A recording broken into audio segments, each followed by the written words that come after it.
Hey there, this is Jordan from Easy PC, back again with another 2020 build guide.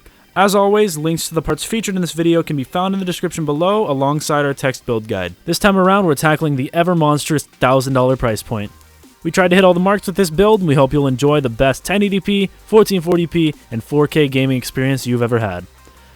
As always, starting us off is the CPU, and we decided upon Intel's Core i5-9600KF 6-core processor.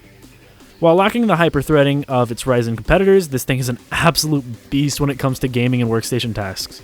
On top of that, the emittance of internal graphics on this chip allows for you to push the overclocks further than ever before. Since the Intel K-Series chips do not come with stock coolers, we went out and chose the Cooler Master Hyper 212 Black Edition. The Hyper 212 is always topping the charts as the most popular cooler, but we thought we'd give its sexier cousin a chance in the spotlight. With this bad boy, you should have no trouble cooling even 5 GHz overclocks on your 9600KF. Our motto is cheap but functional, and Gigabyte's Z390UD motherboard exemplifies those values. At such a low price, especially for a Z390 motherboard, it offers overclocking capabilities, tons of internal expansion, an M.2 slot, and an extra 4-pin ATX power header for extreme overclocking. We decided to go with some flashy RAM for this build in the form of the Team T-Force Delta RGB 2x8GB 3000MHz kit. At its base 3000 MHz, you get plenty of speed right off the bat, and to top it all off, you have 16 GB of RAM total and 2 extra slots for expansion. Did I mention the RGB? On the storage side of things, we nabbed a 2TB 7200 RPM Seagate Barracuda Compute mechanical hard drive for your bulk storage, and a 128GB silicon power Ace A55 SSD so you can experience those godly boot times.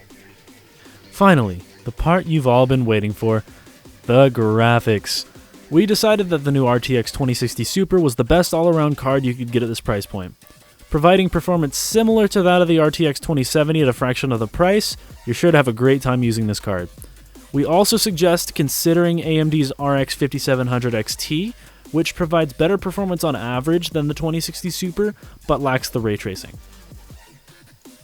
For the ever-important power supply, Rosewool's Photon 750 seemed to fit the job just fine. At 750 watts, with an 80 plus gold rating and a full 5-year warranty, you can't really go wrong here. And wrapping it up with our case of choice is the Prism S Lite from Rosewool. A beautiful case with sleek tempered glass and 2 included 120mm fans. You'd think it might charge a high price, but we assure you it's pretty damn good for what it's got. It supports up to a 240mm and a 360mm radiator in the front and bottom respectively, along with a top-mounted power supply shroud. Thanks once again, and as always, you can find the links to the products featured in this video in the description down below alongside our text build guide, and I'd appreciate it if you'd leave a like and comment down below if you enjoyed. This has been Jordan from Easy PC, signing out.